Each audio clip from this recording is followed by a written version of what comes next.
कौसल्या सुप्रजा रामपूर्वा सन्ध्या प्रवर्तते। उत्तिष्ठ नरशार्दूल कर्तव्यं दैवमात्मिकम्। कौसल्या सुप्रजा रामपूर्वा सन्ध्या प्रवर्तते। उत्तिष्ठ नरशार्दूल कर्तव्यं दैवमात्मिकम्। उत्तिष्ठोत्तिष्ठ गोविन्द उत्तिष्ठ गरुडध्वज। उत्तिष्ठ कमलाकान्त त्रैलोक्यं मङ्गलं कुरु। मातः समस्त जगतां मधुकैटभारेः वक्षो विहारिणि मनोहर दिव्यमूर्ते। श्रीस्वामि निःश्रित जनप्रिय दानशीले श्रीवेङ्कटेश दयिते तव सुप्रभातम्। तव सुप्रभातमरविन्दलोचने भवतु प्रसन्नमुखचन्द्रमण्डले। विधिशङ्करेन्द्रवनिताभिरर्चिते वृषशैलनाथदयिते दयानिधे। अत्र्यादिसप्तऋषयः समुपास्य सन्ध्या आकाशसिन्धुकमलानि मनोहराणि। आदाय पादयुगमर्चयितुं प्रपन्नाः शेषाद्रिशेखर विभो तव सुप्रभातम्। पञ्चाननाब्ज भव षण्मुखवासवाद्याः त्रैविक्रमादिचरितं विबुधास्तु वन्दी। भाषापतिः पठति वासरशुद्धिमारा शेषाद्रिशेखर विभो तव सुप्रभातम्। ईषत्प्रफुल्ल सरसीरुहनारिकेलफूगद्रुमादिसुमनोहर पालिकानाम् आवादिमन्दमनिलः सह दिव्यगन्धैः शेषाद्रिशेखर विभो तव सुप्रभातम्। उन्मील्यनेत्रयुगमुत्तमपञ्जरस्ताः पात्रावशिष्टकदलीफलपायसानि भुक्त्वा सलीलमतकेलिसुखाः पठन्ति शेषाद्रिशेखर विभो तव सुप्रभातम्। तन्त्री प्रकर्ष मधुरस्वनया विपञ्च गायत्यनन्तचरितं तव नारदोऽपि। भाषा समग्रमसकृत्करसाररम्यम् शेषाद्रिशेखर विभो तव सुप्रभातम्। भृङ्गावली च मकरन्दरसानुविद्धझङ्कारगीतनिनदैः सह सेवनाय निर्यात्युपान्तसरसी कमलोदरेभ्यः शेषाद्रिशेखर विभो तव सुप्रभातम्।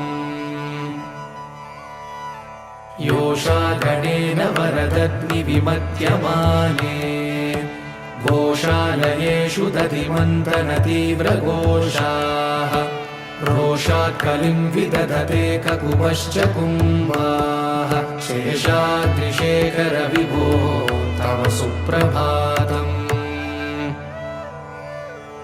पद्मेशमित्रशतपत्रकतालिवर्गाः हर्तुं श्रियं कुवलयस्य निजाङ्गलक्ष्म्या घेरे निनादमिव बिभ्रति तीव्रनादम् शेषाद्रिशेखर विभो तव सुप्रभातम्।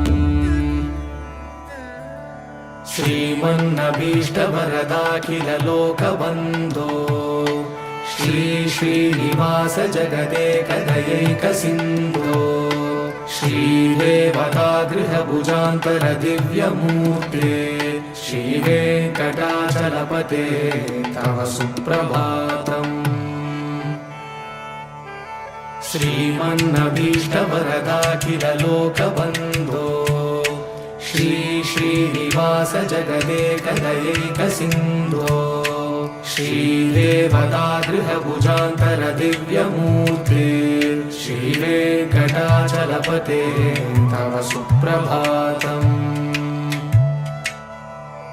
श्रीस्वामी पुष्करिणिकाप्लवनिर्मलाङ्गाः श्रेयोतिनो हरविरिञ्च सनन्दनाद्याः द्वारे वसन्ति वरवेत्र हतोत्तमाङ्गाः श्रीवेङ्कटाचलपते तव सुप्रभातम्। श्रीशेषशैलगरुडाचलवेङ्कटाद्रिनारायणाद्रिवृषभाद्रिवृषाद्रिमुख्या आख्यां त्वदीयवसतेरनिशं वदन्ति श्रीवेङ्कटाचलपते तव सुप्रभातम्। सेवापराशिवसुरेश कृशानुधर्म रक्षोऽम्बुनाथ पवमानधनादिनाथाः भद्राञ्जलिप्रविलसन्निजशीर्षदेशाः श्रीवेङ्कटाचलपते तव सुप्रभातम्। घाटेषु ते विहगराज मृगाधिराज नागाधिराज गजराज हयाधिराजाः स्वस्वाधिकारमहिमाधिकमर्दयन्ते श्रीवेङ्कटाचलपते तव सुप्रभातम्। सूर्येन्दुभौमबुधवाक्पतिकाव्यसौरिस्वर्भानुकेतुदिविषत्परिषत्प्रधानाः त्वद्दासदासचरमावधिदासदासाः श्रीवेङ्कटाचलपते तव सुप्रभातम्। त्वत्पादधूलिभरितस्फुरितोत्तमाङ्गाः स्वर्गापवर्गनिरपेक्षनिजान्तरङ्गाः कल्पागमाकलनयाकुलतां लभन्ते श्रीवेङ्कटाचलपते तव सुप्रभातम्। त्वद्गोपुराग्रशिखराणि निरीक्षमाणाः स्वर्गापवर्गपदवीं परमां श्रयन्तः मर्त्या मनुष्यभुवने मतिमाश्रयन्ते श्रीवेङ्कटाचलपते तव सुप्रभातम्।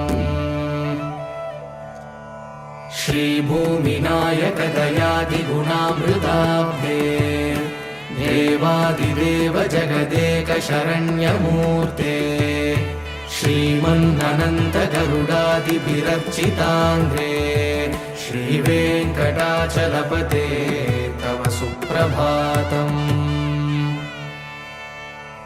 श्रीपद्मनाभपुरुषोत्तमवासुदेव वैकुण्ठमाधव जनार्दन चक्रपाणे श्रीवत्सचिह्न शरणागत पारिजात श्रीवेङ्कटाचलपते तव सुप्रभातम्।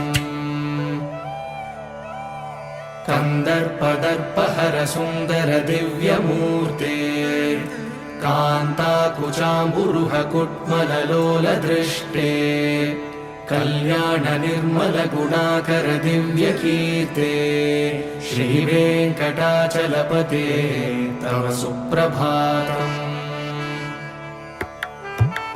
नीलाकृते कमठकोल नृसिंहवर्णिन् स्वामिन् परश्वत तपोधन रामचन्द्र शेषांश रामय गुणन्दन कल्किरूप श्रीवेङ्कटाचलपते तव सुप्रभातम्। येलालवङ्गगनसार सुगन्धितीर्थम् दिव्यं वियत्सरिति हेमघटेषु पूर्णम् धृत्वाद्यवैदिकशिखामणयः प्रहृष्टाः तिष्ठन्ति वेङ्कटपते तव सुप्रभातम्। भास्वानुदेति विकचानि सरोरुहाणि सम्पूरयन्ति निनदैः ककुवो विहङ्गाः श्रीवैष्णवा सततमर्थितमङ्गलास्ते नामाश्रयन्ति तव वेङ्कटसुप्रभातम् ब्रह्मादयः सुरवरासमहर्षयस्ते सन्तः सनन्दनमुखास्तव योगिवर्याः धामान्तिके तव हि मङ्गलवस्तु हस्ताः श्रीवेङ्कटाचलपते तव सुप्रभातम् लक्ष्मीनिवास निरवध्य गुणैकसिन्धो संसारसागर समुत्तरणैकसेतो वेदान्तवेद्य निज वैभव भक्तभोग्य श्रीवेङ्कटाचलपते तव सुप्रभातम् लक्ष्मीनिवास निरवध्य गुणैकसिन्धो संसारसागर समुत्तरणैकसेतो वेदान्तवेद्य निज वैभव भक्तभोग्य श्रीवेङ्कटाचलपते तव सुप्रभातम् इत्थं वृषाचलपतेरिह सुप्रभातम् ये मानवाः प्रतिदिनं पठितुं प्रवृत्ताः तेषां प्रभातसमये स्मृतिरङ्गभाजाम् प्रज्ञां परार्थसुलभां परमां प्रसूते इत्थं वृषाचलपतेरिह सुप्रभातम् ये मानवाः प्रतिदिनं पठितुं प्रवृत्ताः तेषां प्रभातसमये स्मृतिरङ्गभाजाम् प्रज्ञां परार्थसुलभां परमां प्रसूते कमलाकुचूषुककुङ्कुमतो नियतारुणितातुलनीलतनो कमलायतलोचनलोकपते विजयी भव वेङ्कटशैलपते कमलाकुचूषुककुङ्कुमतो नियतारुणितातुलनीलतनो कमलायतलोचनलोकपते विजयी भव वेङ्कटशैलपते सचतुर्मुख षण्मुख पञ्चमुख प्रमुखाखिल दैवतमौलिमणे शरणागत वत्सल सारहिते परिपालय मां वृषशैलपते अतिवेलतया तव दुर्विषहैरनुवेलकृतैरपराधशतैः भरितं त्वरितं वृषशैलपते परया कृपया परिपाहि हरे अधिवेङ्कटशैलमुदारमते जनताभिमतादिगदानरता परदेवदयागदितानिरमयि कमलादयितान्नवरं कलये कलवेणुरवावशको भवतु शतकोटिहृता स्मरकोटिसमात् प्रतिवल्लभिकाभिमता सुखदा वसुदेवसुतान्नवरं कलये अभिरामगुणाकरदाशरथे जगदेकधनुर्धर धीरमते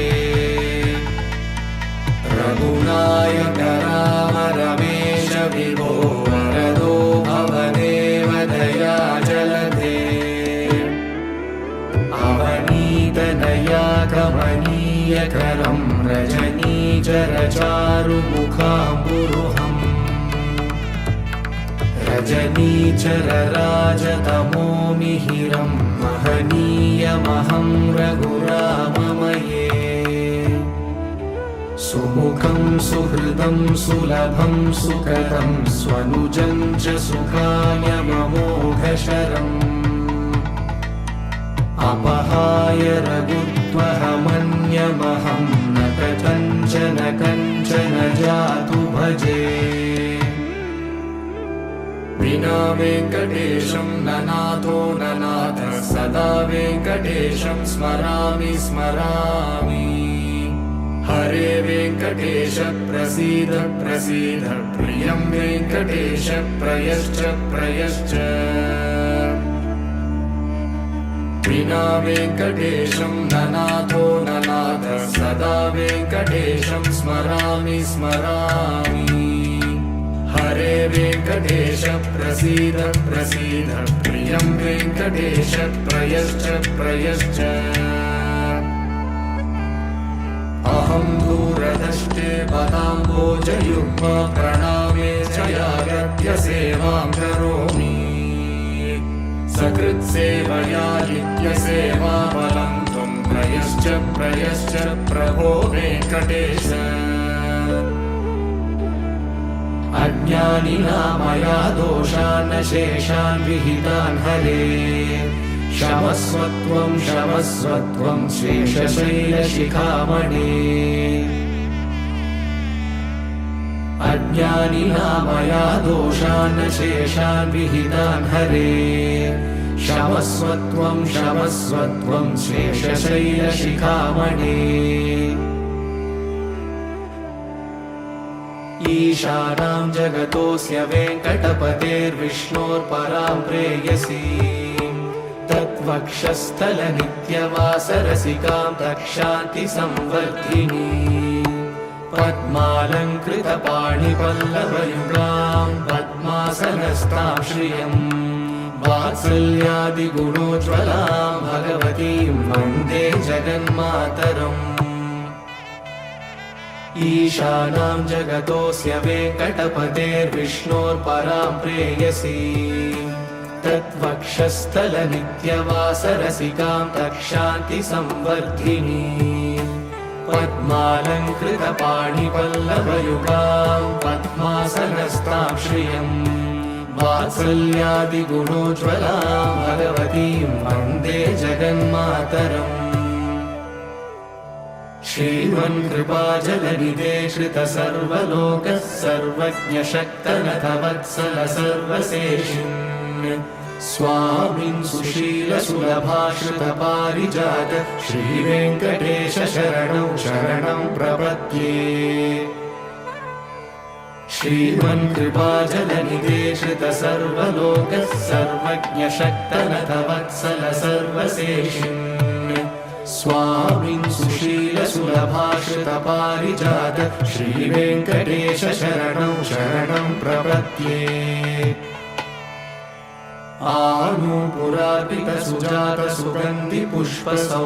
आनूपुरार्पितसुजातसुगन्धिपुष्पसौरभ्यसौरभकरौ समसन्निवेशौ सौम्यौ सदानुभवनेऽपि नवानुभाव्यौ श्रीवेङ्कटेश शरणं शरणं प्रपद्ये सद्यो विकासि समुदित्वरसान्द्रनागसौरभ्यनिर्भरसरोरुहसाम्यवार्ताम् सम्यक्षु साहसपदेषु विलेखयन्तौ श्रीवेङ्कटेश शरणौ शरणं प्रपद्ये रेखामयध्वजसुधाकलशातपत्रवज्राङ्कुशाम्बुरुहकल्पकशङ्खचक्रैः भव्यैरलङ्कृतकलौ परतत्त्वचिह्नैः श्रीवेङ्कटेश शरणं शरणं प्रपद्ये ताम्रोदराद्युतिपराजितपद्मरागौ बाह्ये महोभिरविभूतमहेन्द्रनीलौ उद्यन्यकांशुभिरुदस्तशशाङ्कभासौ श्रीवेङ्कटेश शरणं शरणं प्रपद्ये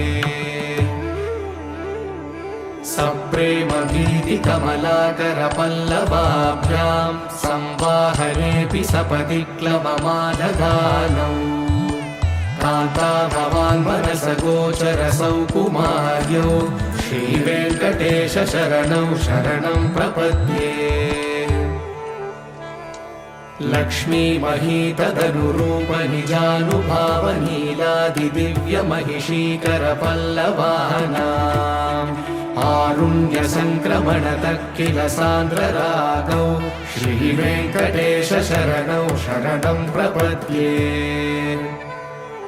नित्यानमद्विति शिवादिकिरीटकोटिः प्रद्युक्तदीप्तनवरत्नमहः प्ररोहैः नीराजनाविधिमुदारमुपाददानौ श्रीवेङ्कटेश शरणौ शरणं प्रपद्ये विष्णोपदे परम इत्युदितः प्रशंसौ यौ मध्ववुत्स इति भोग्यतयाभ्युपातौ भूयस्ततेति तव पाणितलः प्रदिष्टौ श्रीवेङ्कटेश शरणौ शरणं प्रपद्ये पार्थाय तत्सदृशसारथिना त्वयैव यौ दर्शितौ स्वचरणौ शरणं व्रजेति भूयोऽपि मह्यमिह तौ करदर्शितौ ते श्रीवेङ्कटेश शरणौ शरणं प्रपद्ये मन्मूर्तिकालियफणे विकटाटवेषु श्रीवेङ्कटाद्रिशिखरे शिरसिश्रुतीनाम् चित्तेऽप्यनन्यमनसां सममाहितौ ते श्रीवेङ्कटेश शरणौ शरणं प्रपद्ये अम्लानहृष्यकवनीतलकीर्णपुष्पौ श्रीवेङ्कटाद्रिशिखराभरणायमानौ आनन्दिताखिल मनोनयनौ तवैतौ श्रीवेङ्कटेश शरणौ शरणं प्रपद्ये प्रायः प्रपन्नजनता प्रथमावगाह्यौ मातुस्तनाभिव शिशोरमृतायमाणौ प्राप्तौ परस्परतुलामतुलान्तरौ ते श्रीवेङ्कटेश शरणौ शरणं प्रपद्ये सत्त्वोत्तरैः सततसेव्यपदाम्बुजेन संसारतारकदयाग्रगृगञ्जलेन सौम्योपयन्तृमुनिनामवदर्शितौ ते श्रीवेङ्कटेश शरणौ शरणं प्रपद्ये सत्त्वोत्तरैः सततसेव्यपदाम्बुजेन संसारतारकदयाग्रगृगञ्जलेन सौम्योपयन्तृमुनिनामवदर्शितौ ते श्रीवेङ्कटेश शरणौ शरणं प्रपद्ये श्रीशश्रिया घटिकया त्वदुपाय भावे प्राप्ये त्वयि स्वयमुपेयतया स्फुरन्त्या नित्याश्रिताय निरवद्य गुणाय तुभ्यं शां किङ्करो वृषगिरीश न जातु मह्यम् श्रीशश्रिया घटिकया त्वदुपाय भावे प्राप्ये त्वयि स्वयमुपेयतया स्फुरन्त्या नित्याश्रिताय निरवद्य गुणाय तुभ्यं शां किङ्करो वृषगिरीश न जातु मह्यम् श्रियकान्ताय कल्याणनिधये निधयेऽर्तिना श्रीवेङ्कटनिवासाय श्रीनिवासाय मङ्गलम् श्रियकान्ताय कल्याणनिधये निधयेऽर्तिना श्रीवेङ्कटनिवासाय श्रीनिवासाय मङ्गलम् लक्ष्मी सविभ्रमालोकशुभ्रुविभ्रमचक्षुषे चक्षुषे सर्वलोकानां वेङ्कटेशाय मङ्गलम् श्रीवेङ्कटाद्रिशृङ्गाग्रमङ्गलाभरणाग्रये मङ्गलानां निवासाय श्रीनिवासाय मङ्गलम् सर्वावयवसौन्दर्यसम्पदा सर्वचेतसा सदा सम्मोहनायास्तु वेङ्कटेशाय मङ्गलम् नित्याय निरवध्याय सत्यानन्दचिदात्मने सर्वान्तरात्मने श्रीमद्वेङ्कटेशाय मङ्गलम् स्वतः सर्वविदे सर्वशक्तये सर्वशेषिणे सुलभाय सुशीलाय वेङ्कटेशाय मङ्गलम् परस्मै ब्रह्मणे पूर्णकामाय परमात्मने प्रयुञ्जे परतत्त्वाय वेङ्कटेशाय मङ्गलम् आकालतत्त्वमश्रान्तमात्मनामनुपश्यता अतृप्यमृतरूपाय वेङ्कटेशाय मङ्गलम् प्रायस्वशरणौ पुंसां शरण्यत्वेन पाणिना कृपया दिशते श्रीमद्वेङ्कटेशाय मङ्गलम् दयामृततरङ्गिण्यास्तरङ्गैरिव शीतलैः अपाङ्गैः सिञ्चते विश्वं वेङ्कटेशाय मङ्गलम् सद्भूषाम्बरहेतीनां सुषमावहमूर्तये सर्वार्तिशमनायास्तु वेङ्कटेशाय मङ्गलम् श्रीवैकुण्ठविरक्ताय स्वामि पुष्करिणीतटे रमया रममाणाय वेङ्कटेशाय मङ्गलम् श्रीवैकुण्ठविरक्ताय स्वामि पुष्करिणीतटे रमया रममाणाय वेङ्कटेशाय मङ्गलम् श्रीमत्सुन्दरजामातु मुनिमानसवासिने सर्वलोकनिवासाय श्रीनिवासाय मङ्गलम् श्रीमत्सुन्दरजामातु मुनिमानसवासिने सर्वलोकनिवासाय श्रीनिवासाय मङ्गलम् शासनपरैः मध्वाचार्यपुरोगमैः सर्वैश्च पूर्वैराचार्यैः सत्कृतायास्तु मङ्गलम्।